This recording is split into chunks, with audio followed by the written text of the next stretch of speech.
Now we're going to look at adding new videos and categories as well.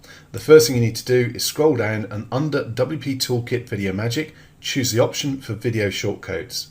This will bring you to this page.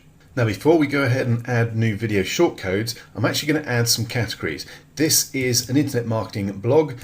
Specifically it's about affiliate marketing, blogging, list building, things like that. So those are some of the categories that I'm going to add in here. So we've got affiliate marketing, list building, and I'll also do one more for blogging. And simply click on update categories once you have all the categories that you want added. Now let's go ahead and click on the add new video shortcode, which will bring up a new page for us. Okay, so the first thing I'm going to do on the add shortcode page is give this particular video a name. So this is a Warrior Plus tutorial video. I'm also going to choose a category from the categories I just set up. I'm going to choose affiliate marketing. Next, we choose the source for our video. So we've got the options of our S3 bucket, our CloudFront, or YouTube. Now bear in mind, if you use YouTube, you need to make sure the video is unlisted, not private. If it's private, it won't show up at all. If it's unlisted, it will only show where you want it to show. It won't show up on your public channel. In this case, I'm actually going to go with my S3 bucket, and I can then choose which of my buckets, I have 4 set up, which of these the video is in. So I'm going to go with Warrior Plus Tutorials. Then I simply need to click on the Browse AWS for File, and this will bring up a separate browse window. If I pull this back down so you can actually see what's going on. Now as it happens, I only have one particular video in this folder, but if there were more, they would list them all. Okay, and this is directly called from my Amazon Web Services bucket. So choose the video I want, and that pops it in for me. Okay, now let's scroll down and look at the other settings that we have available further down the page. First of all, you can auto buffer. This simply means the video will start loading up as soon as the page is finished loading, so it'll be ready to play sooner. You also have the option for autoplay, which does as it says. Obviously bear in mind that is dependent on the particular browser. Some browsers allow it, some don't. Some will autoplay with the sound switched off. It does depend on whether you're using Firefox, Chrome, Opera, or any other browser. You also have the option of whether you show the player controls or not. Obviously bear in mind, if someone is viewing the video on a browser that doesn't autoplay, then not showing controls isn't going to be particularly helpful. Generally, I have all 3 of these switched on. And also remember, if you are going to use the autoplay, if you've got more than one video on a page, only have the first video autoplay, otherwise it can get very noisy and confusing. You also have the option to browse and upload your own thumbnail image if you have one. If not, it will use the thumbnail from the video, but that can allow you to change the thumbnail to whatever you want.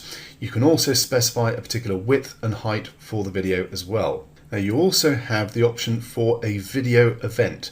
Now this is basically anything you want in HTML, you pop it in this box, and it will then pop up under the video at however many seconds into the video you choose. Now I'm going to simply have this pop up after the video has been playing for 4 seconds, and it is just a message asking people to click on the link to subscribe to my YouTube channel. Now that extra bit of code here, sub confirmation equals 1, is very useful. That's an automated confirmation of subscription to my channel when someone clicks on it. So it'll actually pop up with a subscribe button straight away when they go through. Very useful bit of code. Okay, so that video event will basically pop up whatever you pop in here, whatever HTML or text message you want, it will appear under the video after that many seconds. In other words, a simple but effective call to action. Now you'll notice I've also popped in a width and height because I'm going to put this video on a blog post.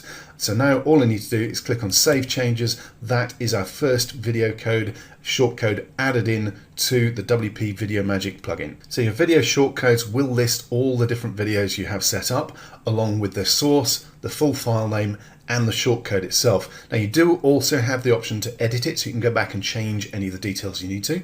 You can also look at the stats, but we'll look at that in a moment on a different page. And if you need to, you can always delete that and start again, or just delete any that you're no longer using. Now don't worry about having to try and remember what the shortcodes are for your different videos. You don't need to. Let's head across to a blog post that I created earlier so you can see exactly what I mean. So here in this post, I have a little placeholder for a video because this is where I want to pop the video into this post. All I need to do is find this icon, WP Toolkit Video Magic Shortcode Browser. Let's click on this, and it will bring up a box which will display all our different videos with the categories, so we can choose which one we need and simply click on insert shortcode, and there we go. Our shortcode is straight into our blog post. You do not need to remember what the shortcode is. All we then need to do is click on update to update a new blog post or existing blog post with a new video shortcode from WP Video Magic inserted into it. Okay, so let's head across to that blog post, and if I scroll down you can see there is the video placeholder that I had. So what I'm going to do is hit Control F5 to refresh this page. It'll take a second or two. There's our new video dropping in, and there we go, it's auto playing. I'm going to turn the volume down, turn the volume off, and you saw after 4 seconds up popped that little extra box saying please subscribe to my YouTube channel, and if we click on that it takes people through to my YouTube channel. And basically that's it. That's how easy it is with WP Video Magic to host your own videos on Amazon, which is really quick and really cheap. You no longer need Wistia or Vimeo or those other expensive video hosting platforms. Now there is one more thing we need to have a look at, which is the stats page. And if I scroll down on the left, we can see we have a page called Stats under WP Toolkit Video Magic, and this is what it looks like. This page will list all your videos and how many times they've been watched. Now you'll notice at the moment that is showing a 0 for our video, even though we started watching it, but I hit pause before we got to 15 seconds. Basically the system is set up to only count once someone has viewed it for more than 15 seconds.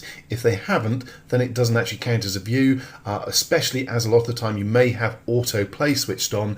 If they're switching it off before they've hit 15 seconds, they're not really interested, so it doesn't really count as a view. This is following the same sort of principle as YouTube views. On YouTube ads, for instance, you don't get charged for an in-stream video view until someone's watched the video for 30 seconds or more. We've got it set to 15 seconds, so it will only show the number of people who've been engaged with your video for 15 seconds or more. And you also have the option to reset those stats if you need to